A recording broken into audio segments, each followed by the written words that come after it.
Nós precisamos compartilhar o Evangelho. A mensagem do Evangelho não é uma mensagem secreta que só é passada para determinadas pessoas, não. A mensagem do Evangelho deve ser uma mensagem aberta, direcionada para todos aqueles que precisam.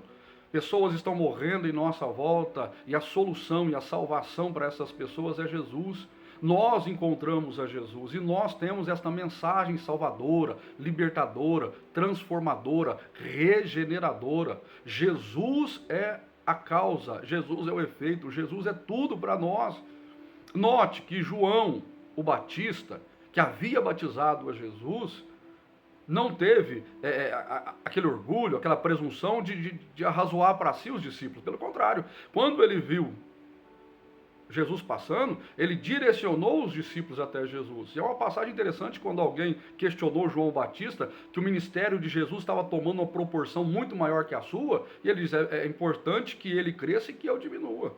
Jesus tem que crescer. Então João direciona André até Jesus. André leva Pedro, que é o seu irmão, até Jesus. Esses dois vai à cidade de Betsaida, como eu disse, não está registrado isso no texto, eu estou conjecturando esta ideia, porque o evangelista diz que Betsaida era a cidade de Pedro. Ou seja, Pedro poderia estar naquela caravana e Jesus encontrou-se com Filipe e ali Filipe foi salvo. Filipe então levou a Natanael. O evangelismo é uma evangelização de relacionamento. Nós precisamos perder a vergonha, a timidez, o acanhamento e falar de Jesus para as pessoas próximas a nós. Nós temos ousadia para defender o político, nós temos ousadia para defender o time, nós temos ousadia para falar tantas coisas, mas quando o assunto é Jesus, as pessoas ficam acanhados, tímidos, preocupados. As pessoas às vezes perdem a coragem, a audácia. Não, meu amado irmão, a mensagem do reino é a mensagem que deve ser proliferada, pregada, propagada, ensinada. Vou ler com você uma outra passagem, ainda sobre a questão do evangelismo relacional, que está no Evangelho de Lucas, no capítulo 5, esse capítulo que descreve quando o apóstolo Pedro havia pescado a noite toda e não pegado absolutamente nada, que no outro dia Jesus chega de manhãzinha, Pedro está lavando umas redes, Jesus pede permissão para entrar no seu barco, porque havia uma multidão que estava indo até ele e o oprimindo. Ele entra no barco de Pedro e prega para uma multidão. Enquanto ele está pregando, Pedro está lavando as redes. E então, quando ele finaliza aquela mensagem, ele dá uma ordem para Pedro voltar ao mar alto e lançar a sua rede. E a resposta de Pedro foi o seguinte: nós pescamos a noite toda e não pegamos nada, mas sobre a tua palavra, sobre a tua ordem, nós vamos voltar. E diz o texto que eles lançaram a rede e não podiam trazê-la de volta porque havia muitos peixes. Então eles fizeram sinais para outros barcos que estavam próximos para auxiliá-los no resgate da rede. E o versículo 10 desta passagem diz o seguinte: de igual modo também Tiago e João, filhos de Zebedeu, que eram companheiros de Simão. Em algumas passagens diz que eram sócios de Simão. Simão é o Pedro. Ou seja, Tiago e João eram sócios de Pedro, compartilhavam uma empresa de pesca. Quando veem aquele milagre, vão auxiliá-lo a Pedro a retirar aqueles peixes. E são duas pessoas que vão ter um encontro com Jesus, serão salvas e vão servir ao ministério de Cristo Jesus. É o evangelho de relacionamento. É quando nós aproveitamos a oportunidade para levar a nossa parentela até Jesus, para levar os nossos amigos até Jesus, para levar os nossos companheiros até Jesus. Nós não podemos perder a oportunidade de pregar, de evangelizar, de testemunhar, de falar do amor de Deus. Enquanto nós estivermos cheios de audácia, de coragem, de ousadia, de intrepidez, enquanto nós aproveitarmos as oportunidades para difundir o evangelho de Jesus, pessoas serão salvas. Almas serão alcançadas, vidas serão libertas. O Senhor Jesus encontrará-se com pessoas.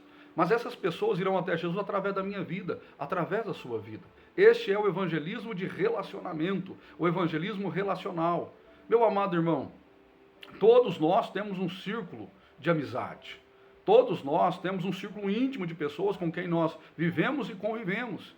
Às vezes você vai ao futebol, você vai no churrasco da empresa, às vezes você faz churrasquinho de família e todos se reúnem.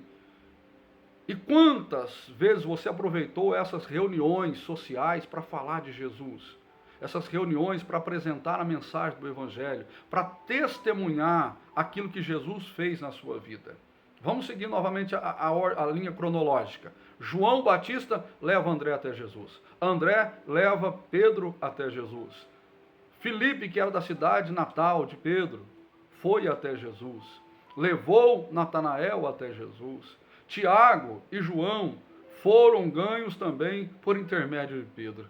Olha que rapaz abençoado, que família abençoada desse homem, né? Através dele, quantos se chegaram até Jesus? O evangelho relacional é isto. Você vai compartilhando com um, que compartilha com outro, que compartilha com outro, que compartilha com outro, e daqui a pouco essa mensagem de salvação alcança pessoas até os confins da terra. Meu amado irmão, aproveite a oportunidade. É claro que o que eu estou falando aqui é um resumo daquilo que eu preguei ontem, que eu ensinei ontem na igreja. Ainda falei sobre a questão da identificação. Numa outra gravação aqui eu vou falar sobre identificação. O que é identificação? As pessoas se identificam conosco para se entregar a sua vida a Jesus. As pessoas olham para nós quando chegam em uma igreja e elas se identificam conosco para permanecer numa igreja. Mas numa próxima ministração aqui eu vou comentar sobre isso. Hoje eu fico com esta palavra: evangelismo relacional, ou evangelismo de relacionamento. É quando nós levamos Jesus para a nossa parentela, seja os nossos amigos de trabalho, quando nós levamos Jesus para as pessoas próximas a nós, seja pai, mãe, irmão, tio, cunhado, cunhada, amigos do trabalho, amigos do futebol, nós compartilhamos a mensagem da salvação. Amém? Que Deus te abençoe e fique com esta palavra nesta manhã. Jesus disse: ide por todo mundo e pregai o evangelho a toda criatura. O apóstolo Paulo, em 1 Coríntios capítulo 9, ele diz o seguinte: ai de mim se não pregar o evangelho, porque me imposta esta obrigação. Então pregue o evangelho, anuncie o reino de Deus, fale do amor de Jesus Cristo. Jesus ainda é o mesmo. Hebreus capítulo 11, versículo 8, né? Ele ainda é o mesmo ontem, hoje e eternamente. Então ele ainda é aquele que salva. Jesus ainda é aquele que liberta. Jesus é aquele que transforma. Jesus é aquele que quer libertar vidas, mas ele irá fazê-lo através da minha vida e da sua vida. Por isso ele nos entregou o ministério da reconciliação. Quando nós pregamos, falamos do amor de Deus, o nosso Deus alcança essas vidas, transforma essas pessoas e liberta estas pessoas. Nós precisamos pregar esta mensagem da salvação. Hebreus 13 e 8, eu falei 11, não é? Hebreus 13 e 8. Jesus é o mesmo ontem, hoje e eternamente. E a sua mensagem ainda é uma mensagem salvadora, libertadora e arrebatadora. Que Deus te abençoe em o nome do Senhor Jesus.